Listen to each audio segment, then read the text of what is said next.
Ada sebuah parti politik kata kalau dia merintah Perlis, dia akan membenarkan amalan mazhab Syafi'i di negeri ni. Apa pendapat doktor? Parti mana tu? Saya, negeri ni memang membenarkan amalan mazhab Syafi'i. Ini satu masalah saya nak sebut supaya dengar. Tuan-tuan dengar, orang Perlis dengar, dan seluruh Malaysia ni dengar. Ini dia orang boleh potong pun saya nak sebut untuk orang lain dengar mudah.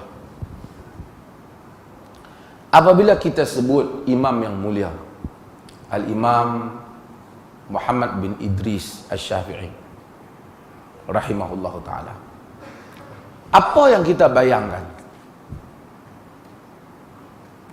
Ni ada dialog saya dengan sebahagian orang. Apa yang kita bayangkan? Setengah orang ni dia tak bayang, dia ingat Imam Syafi'i ni apa?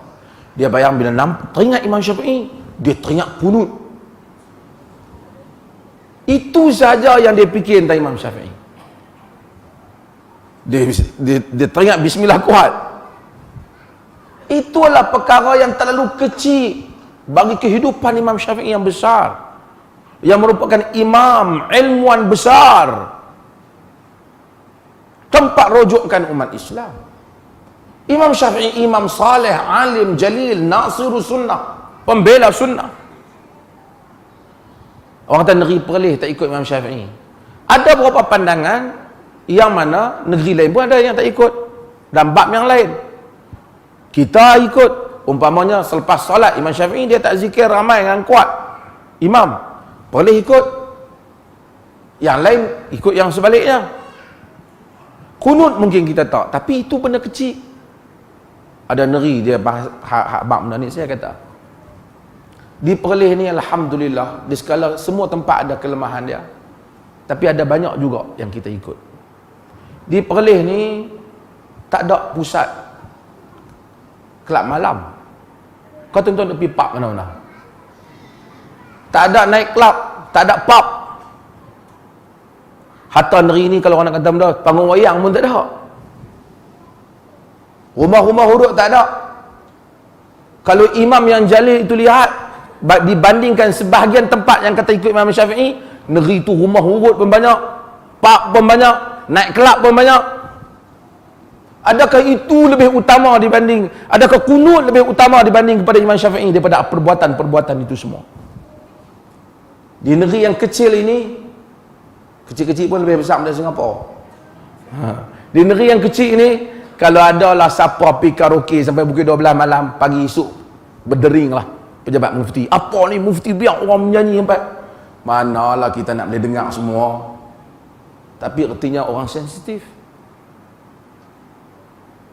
Imam Syafi'i bukan dia pejuang hak tu, dia pejuang Islam keseluruhannya. Negeri yang kata kita ikut Syafi'i, fikir berapa banyak rumah hurut, berapa banyak pusat judi, berapa banyak kafe-kafe yang menyidangkan arak.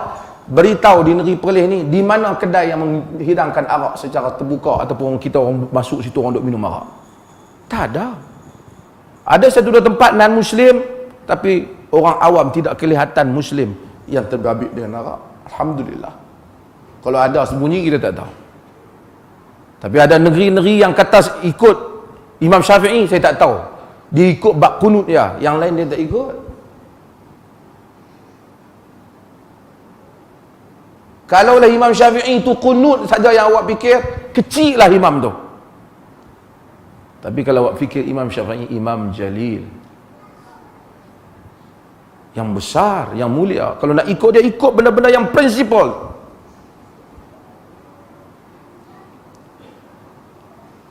Imam Syafi'i tak maki orang. Di Perlis ni ceramah maki orang, tak boleh masuk masjid.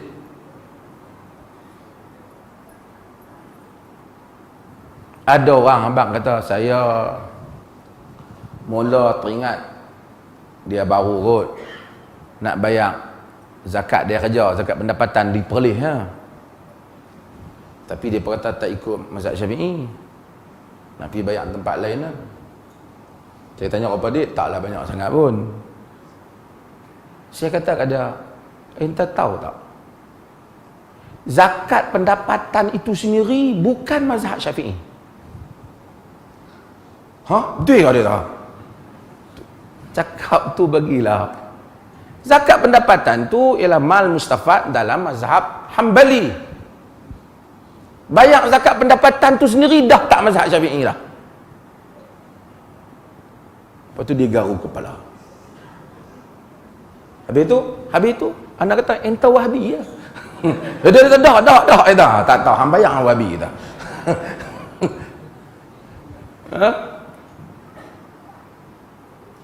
Ini kadang-kadang sentimen yang tak faham.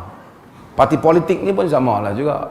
Kata kalau nak ikut mazhab Syafi'i yang betul ya kat parti tu, jangan kafirkan orang. Bagi tu demam lah. Imam Syafi'i tak kafirkan orang ni. Tak maki-maki orang ni. Itu kalau nak ikut Imam Syafi'i.